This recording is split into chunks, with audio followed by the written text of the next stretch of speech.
Come on! E aí, nerds, geeks e fãs do Batman, tudo bem com vocês? Pedro aqui novamente, bem-vindo ao canal Mortelan Geek. E hoje eu queria mostrar para vocês uma história em quadrinho muito importante para a história do Batman e que eu acho obrigatório de todo mundo que gosta do Batman ler. E eu tô falando do clássico A Piada Mortal.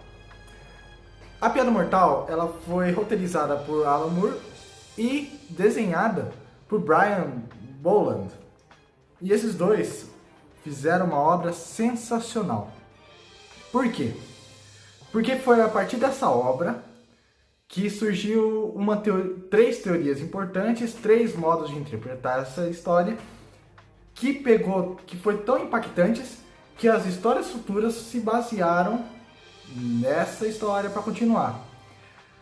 E vamos falar um pouquinho sobre a história da Piada Mortal. A história se baseia no seguinte: o Coringa decidiu provar para todo mundo que basta apenas um único dia ruim para transformar qualquer pessoa, seja ela até mesmo uma pessoa santa, em uma pessoa extremamente louca e insana. Exatamente. Então, um dia ruim para transformar qualquer pessoa no Coringa. Exatamente isso. E nessa história, nós também vamos ver a origem, uma das possíveis origens do Coringa. Então, assim, nós sabemos que o Coringa não tem uma origem definida. Ninguém sabe de onde o Coringa surgiu. Toda vez que o Coringa vai contar a sua origem, ele conta de uma maneira diferente, conta uma história diferente da sua origem. Isso dá para perceber bastante no filme do Cavaleiro das Trevas, né? Naquela trilogia do Batman, onde o Coringa aparece. E o Coringa, ele conta para cada vítima uma história diferente da origem dele. Origens trágicas, mas cada origem é diferente. E a origem dessa aqui também, a origem desse Coringa, que ele conta, é muito trágica também. Eu vou contar mais ou menos o que seria. Então, se você não quer spoiler, você pula, o editor vai estar colocando a parte onde não vai ter mais spoiler, beleza? Mas dizendo, vamos continuar. A origem desse Coringa, na verdade, foi que ele era um chefe de família, e então tinha uma família para cuidar, uma esposa, e essa esposa estava grávida. Então teria seu filhinho, ou filhinha nascendo aí, né? Só que, por ele ter seu emprego normal, ele tinha uma capacidade de fazer as pessoas rirem. E ele pensou, tá, eu acho que eu vou fazer o seguinte: eu vou parar de trabalhar e eu vou ganhar dinheiro fazendo stand-up, fazendo piadas aí por mundo afora, fazendo meus shows. Só que infelizmente não rendeu, não virou essa ideia. Então o Coringa, nesse caso que não era o Coringa ainda, era uma pessoa normal, ele começou a ter dificuldades na vida, começou a ter escassez financeira, né? E o que fez então ele ficar extremamente péssimo e já tendo indícios de pensamentos às vezes suicidas. Só que nesse meio tempo ele encontrou um grupo de criminosos que fizeram a ele uma proposta, que basicamente eles fizeram o seguinte: olha, tem um bandido por aí chamado Capuz Vermelho e está cometendo vários crimes. O que você acha de você se vestir de capuz vermelho e cometer um crime pra gente? Dessa forma a gente não é incriminado, quem é incriminado é esse capuz vermelho, que também é um criminoso, e todo mundo fica bem, todo mundo fica feliz. Foi então que ele aceitou essa proposta e quis fazer. Só que para cometer esse crime ele tinha que invadir a indústria química Ace. E ao invadir essa indústria química ele dá de frente com o Batman. A pior situação que se pode encontrar agora, né? Nesse confronto, então, do Capuz Vermelho, que seria futuramente esse Capuz Vermelho, entre aspas, que não era, né? E o Batman, aconteceu um acidente na qual ele caiu na rua que tem em volta dessa indústria química, e por essa... rua não, esse rio. Esse rio que está em volta da indústria química, e por cair nesse rio... ele acabou manchando a sua pele, né? A sua pele ficou mais clara, os seus lábios ficaram mais avermelhados, então deixou ele um pouquinho desfigurado, né? E a partir de então ele se torna o Coringa. Essa é basicamente a história da origem do Coringa contada nesse quadrinho, que é muito boa por sinal. Muitos filmes se basearam nessa história para fazer seus filmes. Por exemplo, todo mundo sabe daquele filme na qual o Coringa cai num poço químico e aí ele se torna o Coringa, né? Também é importante lembrar que além dessa história ser uma história muito importante, nessa mesma história em quadrinho tem o crime ocorrido com a Bárbara Gordon. Sim, Bárbara Gordon, para quem não conhece ainda, é nada mais nada menos que a Batgirl. E o Coringa, por botar em plano o seu crime, ele acaba dando um tiro na Bárbara Gordon, sem saber que ela era a Batgirl. Isso porque o Coringa queria usar como cobaia para fazer seu teste, né, de um dia para se tornar o Coringa.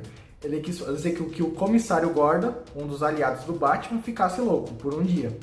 E quem é a filha do comissário Gordon? A Batgirl. Então o Coringa não foi lá porque ela era a Batgirl, ele foi lá porque ela era filha do comissário Gordon.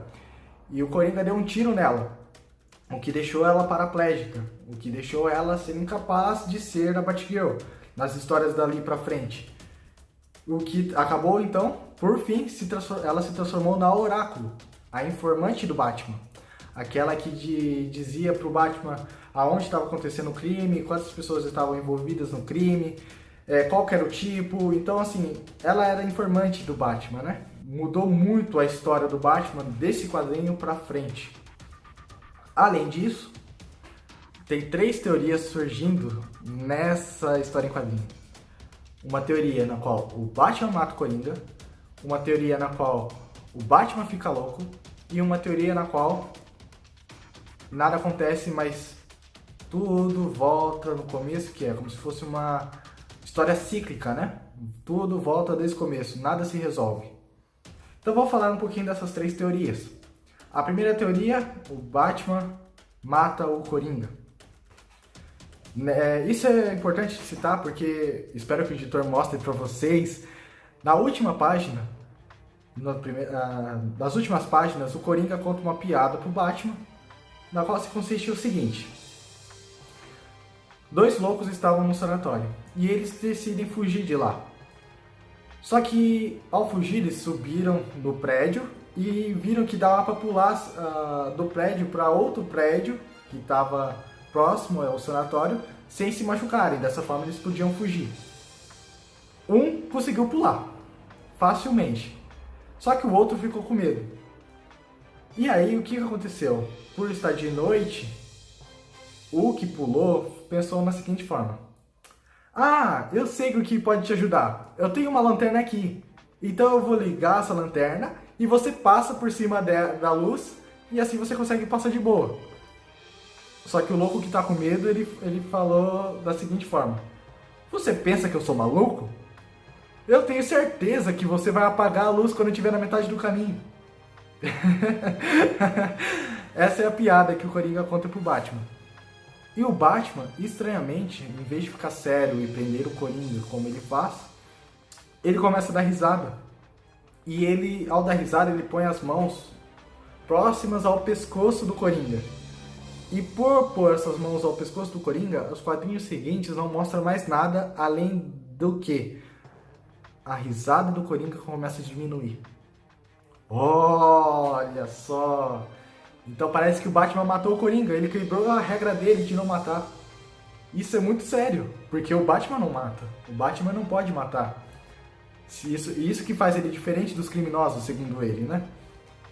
Mas nessa teoria o Batman mata o Coringa, ele não aguenta mais ter perdido a Bárbara Gordon, né? Por ter deixado ela paraplégica e por ter deixado o seu aliado, o comissário Gordon, quase louco. Foi bem intenso essa história. E a segunda teoria é que o Batman fica louco, mas não mata o Coringa. Isso porque nas imagens, segundo a história, o Coringa ele tem aquela típica arma dele de ter uma agulha na mão e aí ao cumprimentar as pessoas, né, ela acaba envenenando as pessoas. E esse veneno é um veneno que paralisa o rosto da pessoa, deixando ela com um sorriso mortal. E no meio da luta, ao que parece, isso não mostra nos quadrinhos, mas a teoria diz que no meio da luta entre o Batman e o Coringa, na luta final, o Batman ele é envenenado por essa agulha. Só que como o Batman ele tem preparo, ele tem muito autocontrole, né? Ele tem anos de preparo para ser o Batman, né? Ele não é afetado na mesma hora. Mas aos poucos ele vai sendo afetado, o que faz ele dar risada no final, isso explica. Mas na história não mostra em nenhum momento o Batman ele sendo envenenado por essa agulha. A terceira teoria é a teoria que deixa a história sem fim, como se fosse um ciclo, né? Porque a primeira página, o primeiro quadrinho dessa história mostra uma poça d'água chovendo, né? Então a poça com as chuvas. E o último quadrinho mostra a mesma cena da poça d'água com as chuvas. O que isso quer dizer? Quer dizer que o final da história da Piada Mortal é o começo da mesma história. Ou seja, é uma coisa sem fim. Isso quer dizer o quê? O Batman sempre vai lutar com o Coringa sempre vai fugir do sanatório, o Coringa sempre vai cometer algum crime, o Batman resolve o crime e volta tudo novamente. Batman prendendo o Coringa. Isso é sem fim. Então, é uma teoria que eu mais gosto, na verdade, porque o Batman, né, ele não mata o Coringa, mas deixa uma história cíclica, né, sem fim. E é isso que acontece, o Batman não seria o Batman sem o Coringa. E isso é muito interessante, é uma das coisas que eu mais gosto. Mas eu vou deixar vocês lerem e interpretarem da forma que quiser, porque, querendo ou não, eu também considero o Batman matando o Coringa algo muito chocante, muito interessante de deixar lá, e deixar a nossa dúvida ali. Porque é isso que faz a emoção da história. E é isso que eu queria dizer pra vocês, pessoal. Eu queria deixar recomendado pra vocês essa história, então se vocês acharem essa história, comprem essa história em quadrinho, né? Porque é muito bem desenhado. A edição que eu tô é uma edição colorida. Ela foi colorida antes, mas não era da forma que o Brian Bolland queria. Então, assim, a história original era preto e branco. Depois coloriram, mas o Brian Bolland não gostou. E depois recoloriram ela, deixando uma história bem bonita. As imagens dessa história são bem chamativas. E eu gostei bastante da forma como foi desenhada e pintada. Vou deixar então como sugestão para vocês. Comprem porque vocês não vão se arrepender. E é isso, pessoal. Espero que tenha gostado. Deixe então o seu like, compartilhe com seus amigos. Comentem aí embaixo se tiver mais teorias que vocês têm, que vocês criaram suas teorias, deixe nos comentários as suas teorias. Deixe nos comentários também o que eu posso melhorar, o que vocês querem nos próximos vídeos também. Tá bom, pessoal? Muito obrigado e até mais!